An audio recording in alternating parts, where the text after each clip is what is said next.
Good morning students, welcome you to all. और आज के सेशन में हम लोग मैथ्स पेडागोजी कंप्लीट करने वाले हैं, यानी कि गणित शिक्षण शास्त्र को हम लोग कंप्लीट करेंगे। और जैसा कि आप सभी को दिख रहा है स्क्रीन पर, आज आपकी स्क्रीन पर अबेकस दिखाई दे रहा है, जिसे हिंदी में गिन तारा बोला जाता है। तो मैथ्स पेडागोजी या मैथ्स शिक्षण शास्त्र के अंदर होता क्या है, इसी तरीके के क्वेश्चन आपसे पूछे जाते हैं। लाइक हमारे डॉट बॉक्स क्या होते हैं, जियो बॉक्स क्या होता है, जियो ज़ेब्रा क्या होता है। तो वो सारे क्वेश्चन जो है आपके इस टॉपिक से आते हैं। तो वो पूरा टॉपिक ही आज के सेशन में हम लोग कंप्लीट करेंगे। तो सबसे पहला पॉइंट आपकी स्क्रीन पर है, गिन तारा, जिसे इंग्लिश में अबेकस बोला जाता है। ये क्या होता है, किसकी देन है? नॉर्मली इसे टेलर के गिन तारे के नाम से जाना जाता है। इसे गणक साचा भी कहा जाता है। आपके लिए पॉजिटिव पॉइंट ये है कि आपका जो पेपर है वो हिंदी इंग्लिश दोनों लैंग्वेज में आता है। तो यदि आपको गणक साचा समझ नहीं आता है तो इंग्लिश में इसे अबेकस बोला जाएगा, ठीक है। तो आप वहाँ से समझ सकते हैं। इसका और नाम क्या है, गणित साचा भी इसको कह सकते हैं। यह एक गणन उपकरण होता है। गणन उपकरण मतलब गणना करने के लिए इसका प्रयोग किया जाता है। बहुत सारी जगह एशिया और अफ्रीका सब जगह इसका प्रयोग किया जाता था। कंप्यूटर के आने से पहले इसका बहुत ही ज़्यादा इंपॉर्टेंस था गणना करने के लिए, क्योंकि बड़ी बड़ी संख्याओं को गिनना है, 1000, 10,000, लाख, 10 लाख, इन संख्याओं को गिनने के लिए इसी तरीके से अबेकस का यहाँ पर प्रयोग किया जाता था। अभी जो हम लोग अबेकस देखते हैं या मार्केट से खरीदते हैं, तो वो एक लकड़ी का बॉक्स होता है, उसमें कुछ मोती तारे लगे हुए रहते हैं। लेकिन पुराने समय में क्या होता था, आपको थोड़ा सा इसका हिस्ट्री जानना जरूरी है, ठीक है। अभी जैसे कि बताया हुआ है, मोतियों वगैरह का प्रयोग किया जाता था। लेकिन मूल रूप से ये फली के बीज बीज कोई भी बीज हो सकते हैं, जैसे मटर वगैरह हो गया, उसके बीजों के आधार पर मोती जैसे ही होते हैं, गोली होते हैं वो, या फिर धातु की गोलियों के रेत में खांचों या फिर क्यारियों के माध्यम से इनकी गणना की जाती थी।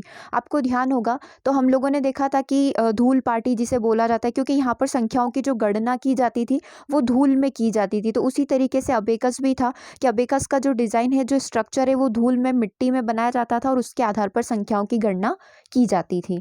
तो यही इसका पूरा इतिहास है। फिर धीरे धीरे इसमें नए नए चेंजेस आते गए और ये मार्केट में एक लकड़ी के ब्लॉक के रूप में मिलने लगा। लिखित प्रणाली के आरंभ से शताब्दियों पूर्व ही इसका प्रयोग किया जाता था। एशिया, अफ्रीका, कई स्थानों पर व्यापारी इसका प्रयोग करते हैं। मोस्टली इंपॉर्टेंट आपके लिए चीज़ ये है कि ये नेत्रहीन बालकों के लिए बहुत ही ज़्यादा फायदेमंद, लाभप्रद होता है उनको सिखाने के लिए, क्योंकि जो बच्चे देख नहीं सकते हैं वो महसूस करके उन मोतियों को गिन कर या फिर उनको टच करके, उनको छूकर संख्याओं की गणना समझ सकते हैं। तो ये सबसे इंपॉर्टेंट पॉइंट आपका यहाँ पर आपको मिलेगा कि ये नेत्रहीन बालकों के लिए उपयोगी है। आप इसमें जोड़ कर सकते हो, आप इसमें घटाव कर सकते हो, आप इसमें बच्चों को स्थानीय मान, उनकी फेस वैल्यू, उनकी प्लेस वैल्यू यहाँ पर निकालना सिखा सकते हो। कैसे? मान लो यहाँ पर 5 हमने मोती इधर खसका दिए, 5 इधर कर दिए, ठीक है। 2 इधर खसका दिए तो बोला कि इसमें से 2 गए तो कितने बच्चे, बच्चा बताएगा इधर 3 बच्चे हैं और उधर 2 जुड़ गए मतलब 7 बच्चे हैं। इस तरीके से हम बच्चों को सिखा सकते हैं जोड़ घटाव करना, ठीक है। और फेस वैल्यू मतलब इकाई का मान 0, जैसे कि एक संख्या है 0, फिर 2 हो जाएगी तो वो 10 कैसे कहलाएगी, 1000 कैसे बनेगी, 10,000 कैसे बनेगी, लाख कैसे बनेगी, वो इसके माध्यम से या इसके थ्रू बच्चों को सिखा सकते हैं। तो ये क्या है, ये टेलर का गिन तारा है, अबेकस बोला जाता है, गणक साचा इसको बोला जाता है। पुराने ज़माने में कैसे प्रयोग होता था कंप्यूटर के आने से पहले, लेकिन अभी भी इसका उतना ही प्रयोग होता है। नेत्रहीन बालकों के लिए उपयोगी है। सेकेंड पोर्टल की हम लोग बात करेंगे। सेकेंड है हमारा जियो बोर्ड। जियो बोर्ड लकड़ी का एक आयताकार चोखटा होता है। अभी कैसे होता है अभी देखेंगे, या फिर एक काम करो पहले देख लो, ठीक है, ताकि एक इमेज बनी हुई रहेगी माइंड में, तो सीखने में भी आसानी होगी। ये एक तरीके का बोर्ड देख पा रहे हो, ठीक है। जैसे हमारे वो इलेक्ट्रिसिटी वाले बोर्ड नहीं होते स्विच बटन वाले, उसी तरीके से नॉर्मल ऐसे बोर्ड पर यहाँ पर कुछ इस तरीके से कीलें लगाई जाती है। उन कीलों पर रबर या फिर धागों के माध्यम से बच्चों को आकृति बनाना सिखाया जाता है। जैसे कि एक टीचर ने बताया हुआ था कि हम लोग हमारे स्कूल में ऐसे सिखाते हैं, तो मैंने इमेज ले लिया, ठीक है। इस तरीके से इस पर कीलें लगी हुई, इन्होंने एक लकड़ी का बोर्ड लिया है, ठीक है, स्विच बोर्ड जैसा बोर्ड है। इसके ऊपर इन्होंने कीलें लगा रखी है और ये क्या कर रहे हैं, धागे से बच्चों को त्रिभुज, चतुर्भुज और आयत, ये सारी चीज़ें, पॉलीगन वगैरह, ये सारी चीज़ें, षटभुज वगैरह बनाना सिखा रहे हैं। अब आप थ्योरी पढ़ लीजिए। जियो बोर्ड लकड़ी का एक आयताकार चोखटा होता है जिस पर बराबर दूरी पर कीलें लगी होती है, बिल्कुल इक्वल डिस्टेंस पर, है ना।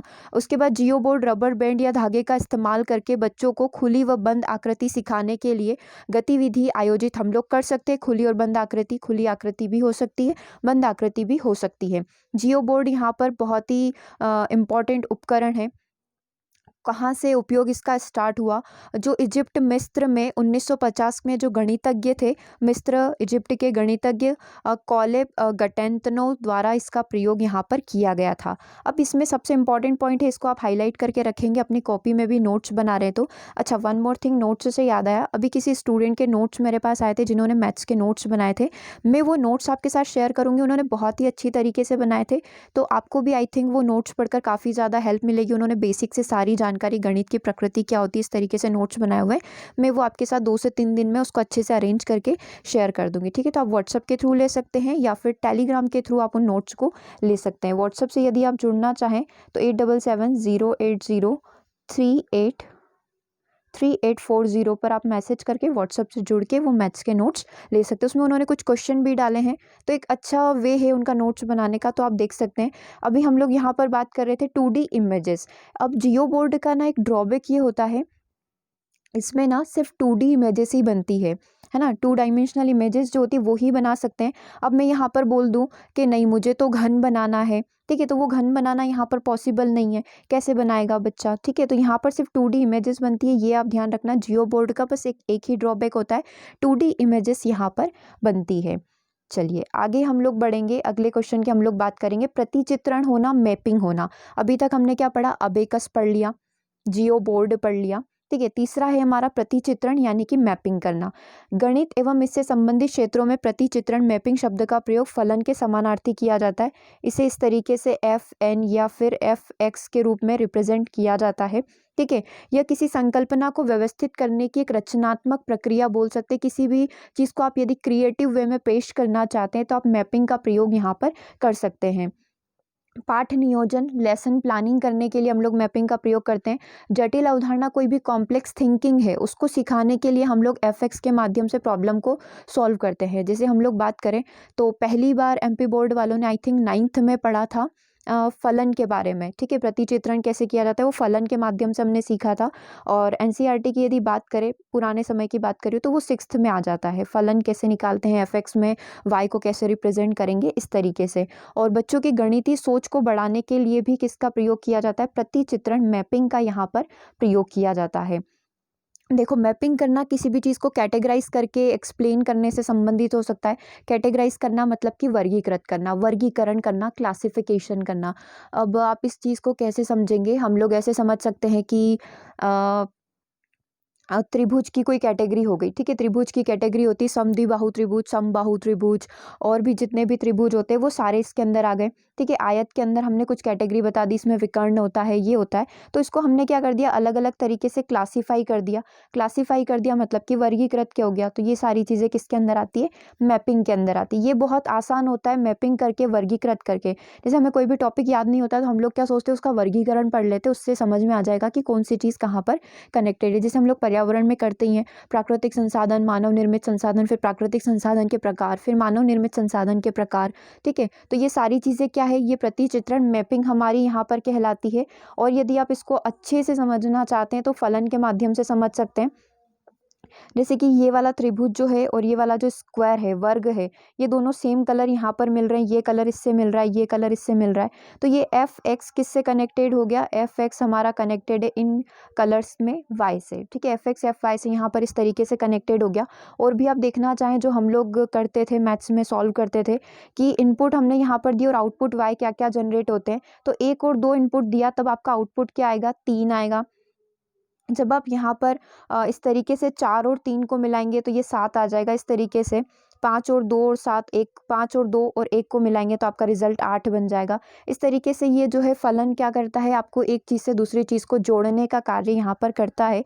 एक बार और वापस से डेफिनेशन पढ़ेंगे, क्या क्या काम होता है, फलन के समानार्थी जैसा ही है, ठीक है। व्यवस्थित करने की एक रचनात्मक प्रक्रिया है, एफ एन या एफ एक्स से इसको रिप्रेजेंट किया जाता है। और पाठ नियोजन, लेसन प्लानिंग में इसका प्रयोग किया जाता है। जटिल अवधारणाओं को समझने में इसका प्रयोग किया जाता है। और गणितीय बच्चों की जो गणितीय सोच है उसको बढ़ाने में हम लोग इसका प्रयोग करते हैं, ठीक है।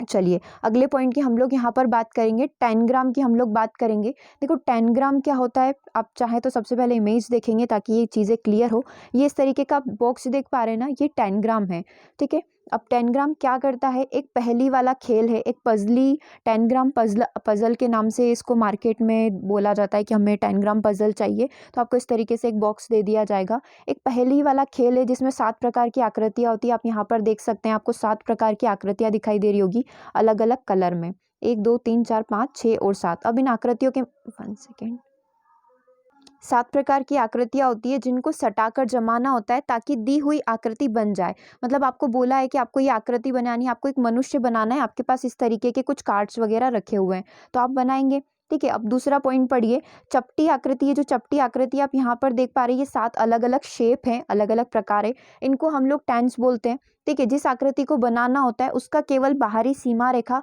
आउटलाइन दी जाती है और अपनी कल्पना शक्ति का प्रयोग करते हुए बच्चा इन 7 टुकड़ों को जोड़कर नई नई आकृतियां बनाता है। चाहे तो बच्चा ए फॉर एप्पल बना सकता है, या फिर वन बना सकता है, या फिर किसी मनुष्य का चित्र बना सकता है, त्रिभुज बना सकता है। कैसे करना है, उसको इन आकृतियों का प्रयोग करना है। ठीक है, कोई भी चीज़ यहाँ पर रिपीट नहीं होनी चाहिए, इसमें सीमा रेखा के अंदर खाली स्थान बचना नहीं चाहिए और आकृतियाँ एक दूसरे पर चढ़ना भी नहीं चाहिए। आप चाहें तो इसको इस तरीके से भी देख सकते हैं। देखो, एक बच्चे ने अपनी क्रिएटिविटी यहाँ पर शो करी है। घोड़ा, हाथी, बटरफ्लाई, इंसान, नाव, पक्षी, जो जो भी उससे बन सकता था इन 7 आकृतियों के माध्यम से, वो उसने यहाँ पर बनाकर बता दिया है। तो हम क्या चाहते हैं, नॉर्मली हम लोग ये चाहते हैं कि बच्चे क्या बने, बच्चे क्रिएटिव बने। बच्चे क्रिएटिव कैसे बनेंगे, जब उनके पास इतने सारे अलग अलग तरीके के बोल सकते हैं डिवाइसेस बोल दो इसको, या इतने सारे साधन अवेलेबल होंगे।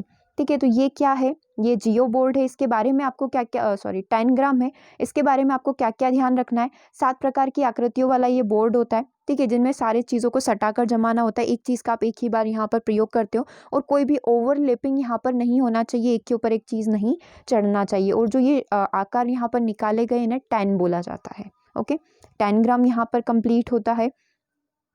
अगले की बात करते हैं संख्या चार्ट और संबंधित गतिविधियां। अब संख्या चार्ट मतलब वही हमारा नंबर सिस्टम जिसे हम लोगों ने यहाँ पर देखा है। ये पूरे नंबर सिस्टम संख्या चार्ट एक यहाँ पर बच्चों को दिखाया गया है। ठीक है, गणित पढ़ाने का एक बहुमुखी उपकरण है। इसका उपयोग संख्या पैटर्न, संख्याओं का आपसी संबंध बनाने में, संक्रिया और समस्या समाधान से संबंधित गतिविधियों के आधार पर कक्षा 1 से 5 तक के जो बच्चे होते हैं उनको सिखाने के लिए इसका प्रयोग यहाँ पर किया जाता है। यहाँ पर क्या किया जाता है, बच्चों की जो संख्या बोध है, मतलब उनका जो एक समझने की क्षमता है उसको बढ़ाने के लिए हम लोग यहाँ पर प्रयोग करते हैं।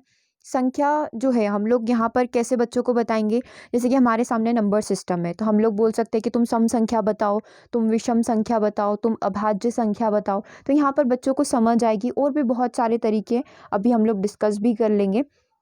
यहाँ पर या तो हम बच्चों को इंडिविजुअली ये चीज़ें करवा सकते हैं। ठीक है, चार्ट समझाना व्यक्तिगत रूप से, मतलब एक एक बच्चे को छोटे छोटे ग्रुप बनाकर या पूरी कक्षा को एक साथ भी आप चार्ट के माध्यम से पढ़ा सकते हो। साथ ही शिक्षक बच्चों को इनके अतिरिक्त गतिविधियाँ सोचने के लिए भी प्रेरित कर सकता है। जैसे कि हमने देखा कि आपको इसमें से ये नंबर निकाल कर लाने हैं। अभी हम लोग वो देखेंगे यहाँ पर 0 से 99 तक का, ये 100 तक का संख्या चार्ट है। अब हमारे सामने छोटे बच्चे, हम लोग उनको बोले कि चलिए बताइए अभाज्य संख्या प्राइम नंबर क्या होता है। तो बच्चा यहाँ 1 से स्टार्ट करेगा, 1 3 5 7 11 13 17। ठीक है, फिर 19 हो जाएगा, 23 हो जाएगा। तो ये प्राइम नंबर निकाल लिए। हम लोग बोलेंगे सम संख्या निकालो, बच्चा सम संख्या निकाल लेगा। विषम संख्या ऑड नंबर निकालो, बच्चा ऑड नंबर निकाल लेगा। और भी बहुत सारे तरीके हो सकते हैं। ऐसी कोई संख्या बताइए जिनका गुणनफल 20 होता हो। ठीक है, तो बच्चा 2 × 10 बता सकता है, 2 × 5 इंटू और ऐसे 10 × 2 करके बता सकता है। तो जैसे भी उसको आता है सोचने में, जिस भी तरीके से वो सोच सकता है, कल्पना कर सकता है, उस तरीके से वो बता सकता है कि हाँ इनका गुणनफल 20 होगा, या फिर इन 3 संख्याओं का गुणा करने पर हमारा 20 आ जाएगा। ठीक है, या फिर 20 का 1 में गुणा करने पर भी 20 आ जाएगा। तो वो उसकी कल्पनाशीलता को बढ़ाने की कोशिश यहाँ पर हम लोग कर सकते हैं। ठीक है, और क्या क्या कर सकते हैं इसके थ्रू, ये भी आप जान सकते हैं। बच्चों को बोलेंगे कि चलिए आप अपनी उम्र बताइए इस चार्ट में निकाल कर। तो बच्चा बोलेगा मेरी 5 तारीख को मेरा जन्म हुआ था, जन्म तारीख बताइए। ठीक है, जन्म तारीख यहाँ पर बता देगा। उम्र 10 साल है तो वो उस चार्ट में ढूंढकर बता देगा। परिवार के सदस्यों की संख्या, मेरे प्रिय की संख्या, प्रिय मित्रों की संख्या। ठीक है, कक्षा में कितने बच्चे हैं वो संख्या यहाँ पर ढूंढकर बताओ। शिक्षकों की संख्या, गाँव में कितने घर हैं उनकी संख्या, और आपके गाँव से शहर की दूरी कितनी है उनकी संख्या बताइए। ठीक है, कितने किलोमीटर है वो संख्या को वहाँ पर गोला बनाइए। इस तरीके से बच्चे क्या होंगे, काफ़ी ज़्यादा क्रिएटिव हमारे बन जाएंगे। तो ये सारे काम कौन करता है, ये सारे काम हमारे संख्यात्मक चार्ट यहाँ पर करते हैं। अगले की बात करते हैं। अगला है हमारा डॉट पेपर, इसे बोला जाता है। बिंदु पेपर इसे हम लोग यहाँ पर बोल सकते हैं। अब ये एक प्रकार का पेपर, एक सादा सिंपल सा कागज होता है। छात्रों को विभिन्न ज्यामितीय अवधारणाओं को समझाने में हम लोग इसका प्रयोग यहाँ पर कर सकते हैं। ज्यामितीय अवधारणाएं, कोई भी जियोमेट्रिकल कॉन्सेप्ट यदि हम लोग चाहते हैं कि हमारे बच्चे सीखें तो हम लोग इस डॉट पेपर का प्रयोग कर सकते हैं। वैसे आई थिंक हमने बचपन में से बहुत गेम खेले। हम लोग वो नहीं बनाते थे, घर वाला गेम खेलते थे कि मैं और मेरी फ्रेंड खेल रही है, ठीक है, तो मैंने एक लाइन जोड़ दी, मेरी फ्रेंड ने एक लाइन जोड़ दी, फिर ये अगर जुड़ जाती है तो मेरा घर बन जाएगा, फिर उसमें मैं अपना नाम लिख सकती हूँ कि ये मेरा घर हो गया। तो इसी तरीके से ये डॉट पेपर क्या करते हैं, बच्चों को जियोमेट्री के कॉन्सेप्ट समझाते हैं। ठीक है, अब मैं बच्चों को बोल सकती हूँ यहाँ पर कि चलिए आप लोग क्या करिए, आप लोग एक त्रिभुज बनाकर बताइए। तो इस डॉट पेपर के माध्यम से बच्चा जो है, डॉट बहुत छोटे हैं, ठीक है, तो इस तरीके से वो क्या करेगा, एक त्रिभुज बना देगा, एक आयत यहाँ पर बनाकर दे देगा आपको, ठीक है, आयत बनाएगा, ये आयत बना दिया। इन बिंदुओं को जोड़ जोड़ कर बनाना है उसको, ठीक है। फिर उसको बोला कि चलो एक यहाँ पर वर्ग बनाइए, तो वो वर्ग बना देगा। एक षटभुज बनाने की बोलोगे तो वो षटभुज पॉलीगन यहाँ पर बना देगा, ठीक है। अब इसका एक सबसे बड़ा पॉजिटिव पॉइंट क्या होता है, इसमें आप 3D इमेजेस भी ड्रॉ कर सकते हो, ठीक है। आप क्यूब भी यहाँ पर बनाकर दिखा सकते हो। इस तरीके से घन बनाना बहुत आसान यहाँ पर हो जाता है इसके माध्यम से, ठीक है। तो आप ये डॉट इमेजेस के बारे में ध्यान रखेंगे। ये जो डॉट पेपर होता है ये बच्चों को क्या क्या हेल्प करता है, एक प्रकार का पेपर है, ज्यामितीय अवधारणाओं को समझने में आपकी हेल्प करता है।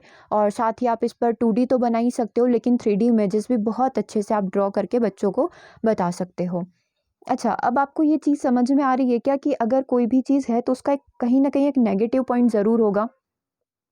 अब ये जो डॉट पेपर है ना, इसका एक नेगेटिव पॉइंट हम लोग ये मान सकते हैं, क्योंकि हम लोग चाहते हैं कि जितना पॉसिबल हो उतना बच्चों को ना आप मूर्त रूप में सिखाओ।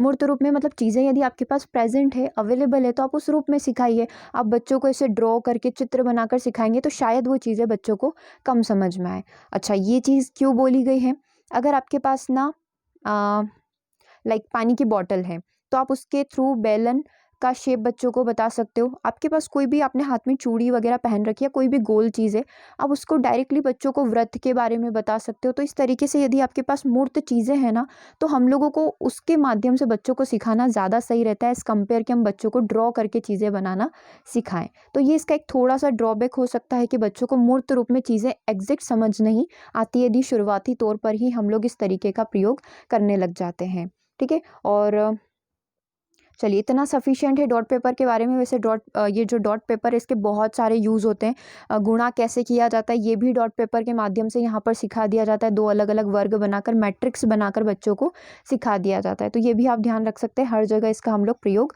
कर सकते हैं। अगला हम लोग बात करते हैं जियो बॉक्स, जिसे हम लोग बचपन में हर कोई इंसान यूज़ करता है, जिसके बिना गणित पढ़ पाना इम्पॉसिबल हो। चाहे हमने अबेकस नहीं देखा हो, हमने 10 ग्राम का यूज़ आज तक नहीं किया है, ठीक है, और हमने जियो बोर्ड का भी यूज़ नहीं किया था, हम तो ऐसे ही पढ़ के निकल गए। तो जियो बॉक्स क्या होता है, इसमें गणित के सारे उपकरण होते हैं। ये हर एक बच्चे ने प्रयोग किया, जैसे हम लोग हिंदी में बोलते हैं चांदा, प्रकार, स्केल, ये सारी चीज़ें तो चाहिए ही होती है, ठीक है। प्रोटेक्टर चाहिए होता है, डिवाइडर चाहिए होता है, स्केल चाहिए होती है। तो ये पूरा एक कंप्लीट बॉक्स आता है, इसमें गणित के सारे उपकरण होते हैं। तो वो सारी चीज़ें हमारे जियो बॉक्स के अंदर आती है। आप इस तरीके से देख सकते हैं, ये होता है हमारा जियो बॉक्स, ठीक है। इसमें ये सारी चीज़ें हो गई, आपको नाम सारे पता है, ये पेंसिल, रबर और ये सारी स्केल वगैरह, सारा जितना भी हमें मटेरियल चाहिए होता है कोण वगैरह बनाने के लिए, तो वो सारी चीज़ें इस जियो बॉक्स के अंदर आपकी अवेलेबल रहेगी, ठीक है। अब डाइनिस बॉक्स की बात करें, इसे बेस 10 ब्लॉक के बारे में नाम से भी जाना जाता है, और इसे मैब के नाम से भी जाना जाता है। मैब क्या होता है, मल्टीपल अरिथमेटिक ब्लॉक। क्या बोला जाता है, मल्टीपल अरिथमेटिक ब्लॉक। अब ये क्या है, तो देखो, बुनियादी गणितीय अवधारणाओं को सीखने के लिए हम लोग इसका प्रयोग करते हैं। मतलब बहुत बेसिक से यदि हमें गणित की जानकारी चाहिए ना, तो आप मैप का प्रयोग कर सकते हो। ये 3D ब्लॉक होते हैं, ठीक है। अभी एक काम करते हैं, पहले आप ब्लॉक देख लो, ये इस तरीके के होते हैं। ये 4 अलग अलग तरीके के आपको ब्लॉक्स दिए जाते हैं। अब वो 4 ब्लॉक क्या करते हैं, मान लो मुझे बच्चों को सिखाना है, क्योंकि मैंने बच्चों के सामने लिख दिया, सेकेंड, 1296 को कैसे लिखा जाता है, देखिए 1296 को कैसे लिखा जाए, फिर इसको क्या बोला जाएगा।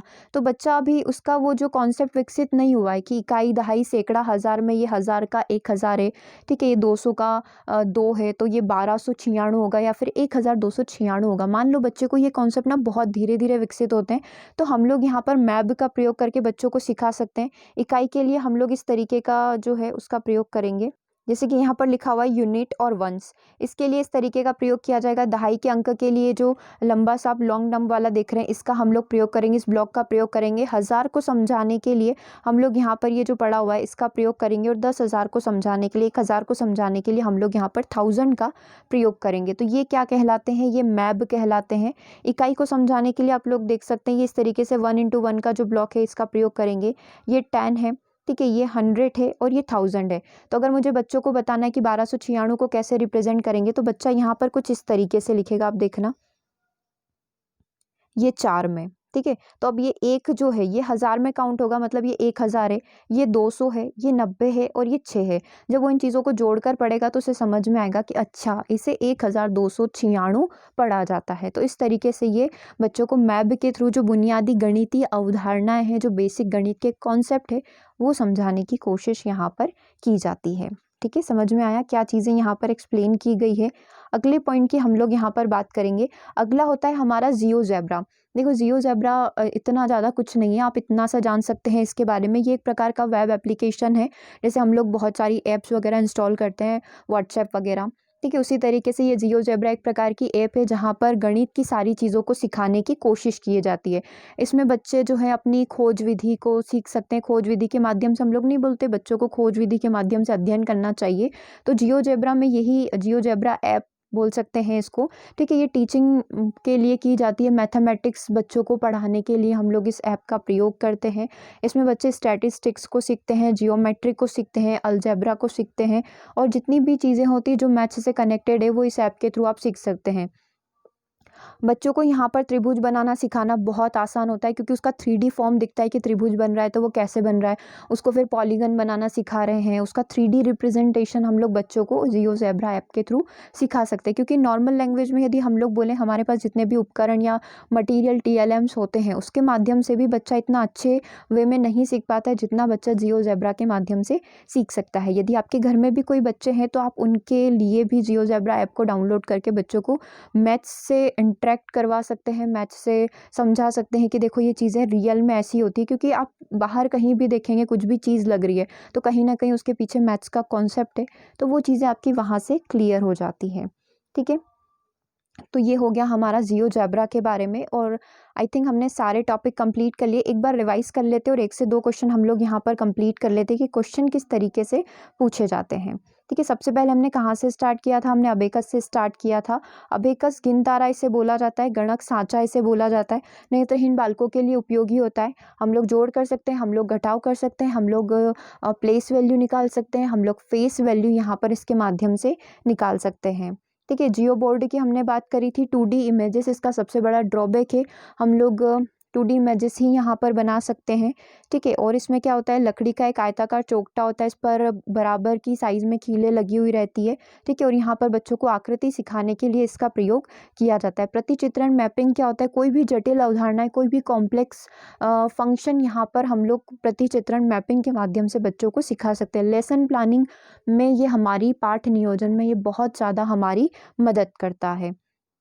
अगला है टैनग्राम, इसमें 7 आकृतियाँ होती हैं। यहाँ पर बच्चों को एक रचनाशील या फिर एक रचनात्मक चिंतन के लिए प्रोत्साहित किया जाता है, ठीक है। अलग अलग इमेजेस बनाने को बोला जाता है कि आप त्रिभुज है, आपके पास ये जो आकृतियाँ हैं, इससे अलग अलग प्रकार की आप इमेजेस बनाइए। तो यहाँ पर डेफिनेटली बच्चे के अंदर जो मैथ्स का कॉन्सेप्ट है वो यहाँ पर बिल्ट होता है। अगला है संख्या चार्ट के माध्यम से बच्चों को संख्या का ज्ञान हम लोग यहाँ पर करवा सकते हैं, ठीक है। डॉट पेपर हमने देखा बहुत आसान सा डॉट पेपर होता है, बच्चों को यहाँ पर 3D इमेजेस बताने के लिए हम लोग डॉट पेपर का प्रयोग करते हैं। और भी कोई भी कॉन्सेप्ट हो गया, त्रिभुज का बताना हो, समद्विबाहु का बताना हो, आयत का विकर्ण वगैरह कुछ भी बताना हो, तो हम लोग डॉट पेपर के माध्यम से बच्चों को सिखा सकते हैं, 2D + 3D दोनों ही।